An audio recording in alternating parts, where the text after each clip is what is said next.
Hello friends, कहाँ मिलोगी 3 औरतें 3 कहानियाँ। मकान मुकम्मल हुआ तो कुछ कर्जा हम पर चढ़ गया, तभी नए घर के एक हिस्से को किराए पर चढ़ाना पड़ा।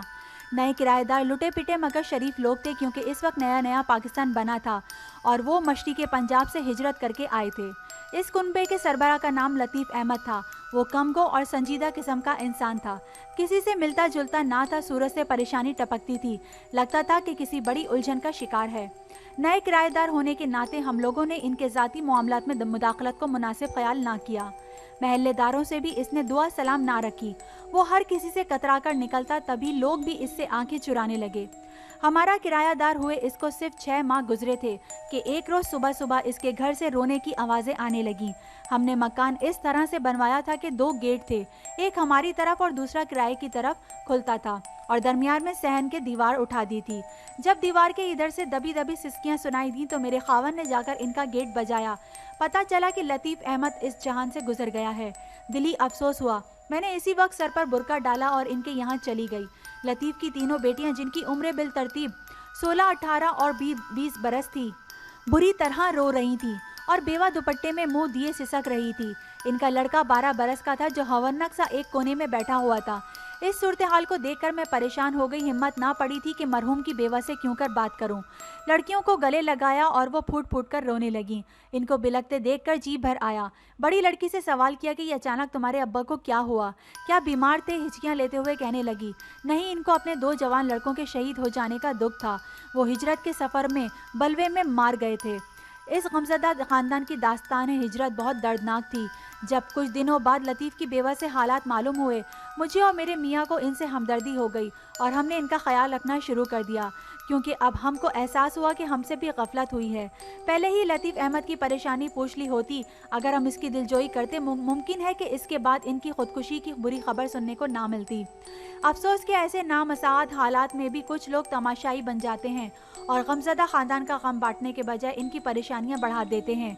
हमारे महल्ले में 2 बदनीयत आदमी ऐसे भी थे, जिन्होंने थाने में जाकर ये रिपोर्ट दर्ज करा दी कि लतीफ़ अहमद ने अपने घर वालों से तंग आकर खुदकुशी की है। इन्होंने शक जाहिर किया कि घर की खवातीन के बीच कोई ऐसा गैर इखलाकी मसला मौजूद था, जिसकी वजह से लतीफ़ अहमद की गैरत ने इसको खुदकुशी करने पर मजबूर कर दिया। ये रिपोर्ट मरहूम के घर की खवातीन के लिए बेहद परेशानी का बायस थी, क्योंकि पुलिस का बार बार आना एहसन बात ना थी। इन दिनों मेरा बेटा एक अच्छे ओहदे पर फाइज हुआ था और महल्ले भर में मेरे शाहिद का रोब दौब था। मैंने जब शाहिद को अपने किराएदारों की मुसीबत से आगाह किया तो इसने इन बेयारो मददगार खवातीन की मदद को ठान ली। शाहिद का पुलिस अफसरान से ताल्लुक रहता था। इन लोगों को जब हालात से आगाह किया गया, इन्होंने बेचारी खवातीन की मदद की और इनको पुलिस की परेशानी से निजात मिल गई। केस भी ख़त्म करा दिया, जिस पर लतीफ़, मरहूम की बेवा और बच्चियों ने सुख का सांस लिया।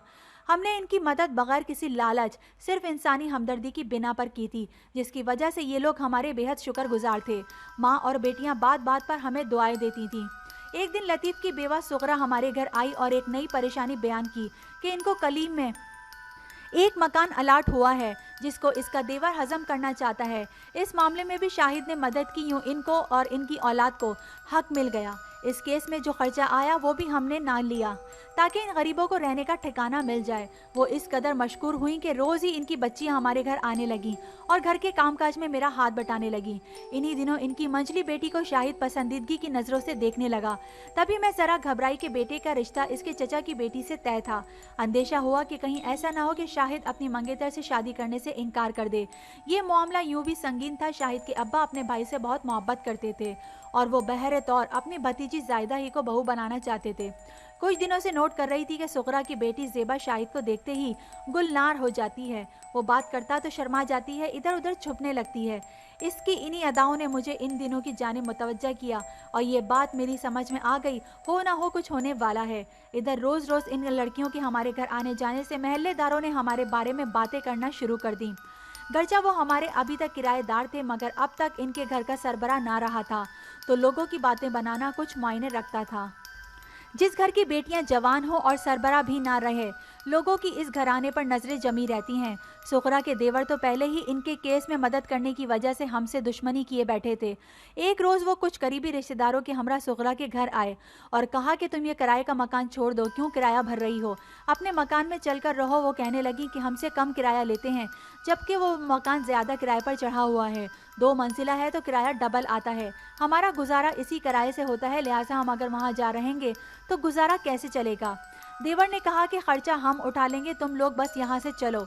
सुगरा राजी ना हुई, बोली जब मेरे मियाँ के नाम अलाट होने वाला मकान तुमने कब्जे में किया तब हमारे बारे में कुछ ना सोचा। इसको पाने की खातिर केस किया, इतना खर्चा मुझ बेवा भाभी से तुमने करवाया, तब हमारे बारे में नहीं सोचा। अब क्यों अचानक हमदर्दी हो गई है? मुझे तुम पर बिल्कुल एतबार नहीं है। मुख्तसर ये कि इन्होंने देवर के साथ जाने से इनकार कर दिया, जिस पर वो इनके दुश्मन हो गए और मेरे बेटे पर इल्ज़ाम लगा दिया कि इसने वरगला रखा है। मेरी भाभी को, जो एक गलत औरत है, मेरी भतीजियाँ इस औरत की सरपरस्ती में महफूज नहीं हैं। इस शख्स ने हमारे कुछ महल्लेदारों के सामने भी वावेला किया और इनकी तवज्जो इधर मबजूल कराई, जिस पर वो हमको शक की नज़रों से देखने लगे।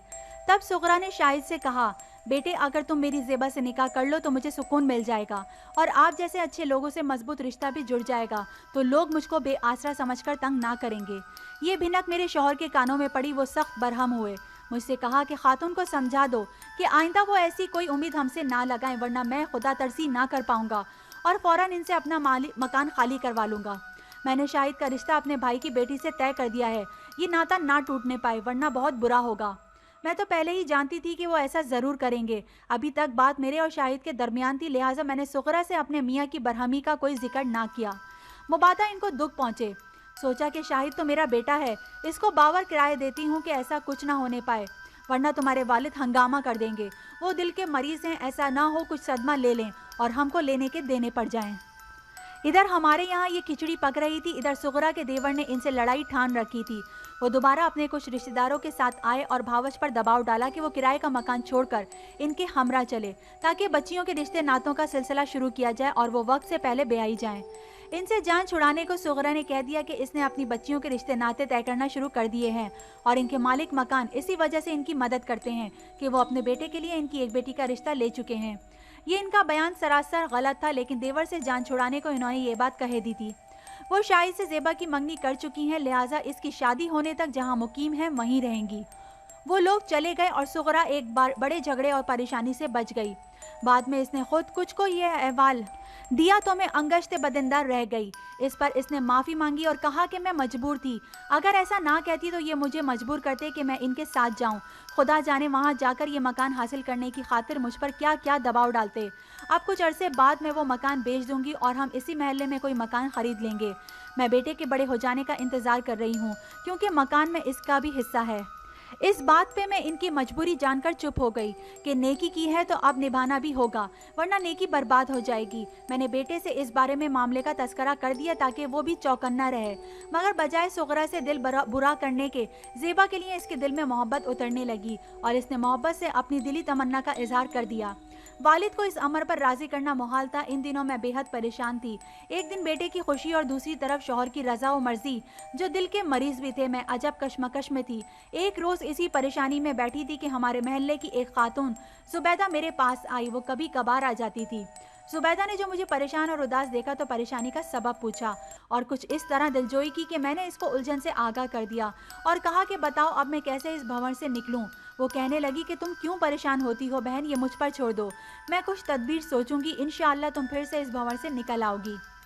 मुझे मालूम ना था कि वो हमारी तरह की सोच नहीं रखती, बल्कि एक शातिर सोच की मालिक है। इसने बाहर जाकर महल्ले वालों से सुगरा की बच्चियों के बारे में गलत बातें फैलाना शुरू कर दी कि वो गलत किस्म की लड़कियां हैं, इनका किरदार ठीक नहीं, जबकि इनका वालिद नेक और गैरत वाला इंसान था। तभी इसने लड़कियों के गलत चलन से तंग आकर खुदकुशी कर ली थी। गर्ज के इसने चुपके चुपके इन लोगों के खिलाफ ऐसा जहर भरा कि महल्लेदार सुगरा और इनकी लड़कियों से बदजन हो गए। हमारा इनके साथ दिन रात का वास्ता रहता था। हालांकि हमारा इनके साथ दिन भर का वास्ता रहता था और हमने कभी इन माँ बेटियों में कोई गलत बात नहीं देखी थी। वही हुआ जिस बात का डर था। तमाम महल्ले के मौजूदीन एक रोज़ मिलकर मेरे शौहर के पास आए और कहा कि आप सुगरा खातून और इसकी बेटियों को चलता करें, क्योंकि ये गलत किरदार की हैं, हम इनको अपने महल्ले में देखने के रवादार नहीं हैं। میرے شوہر تو پہلے ہی اپنے یہاں ان لڑکیوں کا آنا پسند نہیں کرتے تھے. انہیں بھی بہانہ مل گیا اور مجھ سے کہا کہ ان کو کہہ دو کہ مکان خالی کرنے کی تیاری کر لیں.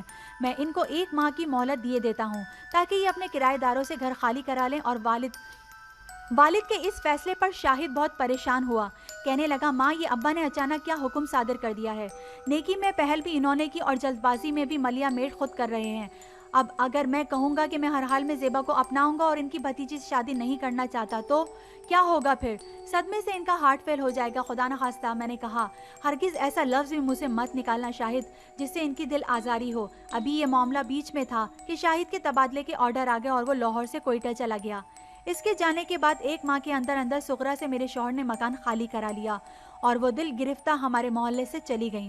میں نے غنیمت جانا کہ یہ لوگ چلے گئے ہیں کیونکہ بات الجھنے سے پہلے ہی یہ معاملہ ختم ہو گیا اور میں ایک بہت بڑی پریشانی سے بچ گئی. شاہد کو کئی دنوں تک پتہ نہ چلا کہ ہمارے کرایہ دار اب چلے گئے ہیں. 6 ماہ بعد وہ گھر آیا تو اس کی دنیا لٹ چکی تھی. اس کے چچا نے خود آ کر بتایا کہ میری لڑکی آپ کے بیٹے سے شادی نہیں کرنا چاہتی کیونکہ وہ اپنے ماموں کی بہو بننے کی آرزو مند ہے. میری ایک ہی بیٹی ہے اور مجھے اس کی خوشی مقدم ہے. لہٰذا بڑے بھائی آپ ناراض مت ہونا. آپ کے پاؤں پر ہاتھ رکھ کر معافی کا طلبگار ہوں. میرے میاں کو بھائی پیارا تھا لہٰذا اس کی یہ بات بھی ان کو کڑوی نہ لگی. بولے رفیع بھائی جیسے تم خوش ہو ہم بھی اسی میں خوش ہیں. تمہاری خوشی میں ہی میں خوش ہوں. تمہاری بیٹی میری بیٹی ہے. اگر تم کو اس کی خوشی عزیز ہے تو مجھے بھی عزیز ہے.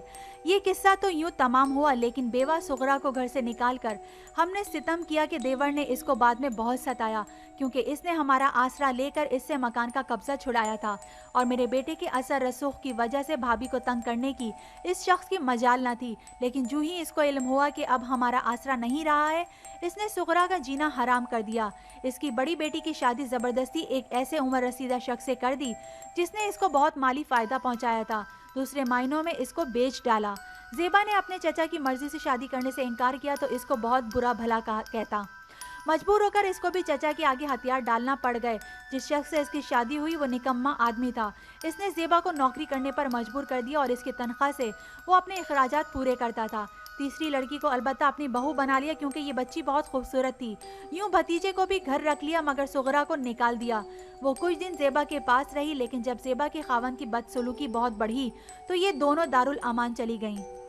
ایک روز شاہد اپنے دوست سے ملنے اس کے آفس گیا تو اس کو وہاں سغرا نظر آ گئی. شاہد کا یہ دوست سوشل ویلفیئر آفیسر تھا. اس نے بتایا کہ سغرا دارالامان میں رہتی ہے چونکہ بیمار ہے لہٰذا اس کو آج اسپتال لے جانا ہے. سغرا نے شاہد کو دیکھا تو پہچان لیا اور اس کی آنکھوں سے آنسو بہہ نکلے. شاہد نے کہا خالہ آپ یہاں؟ آپ تو بہت کمزور ہو گئی ہیں تبھی میں پہچان نہ سکا.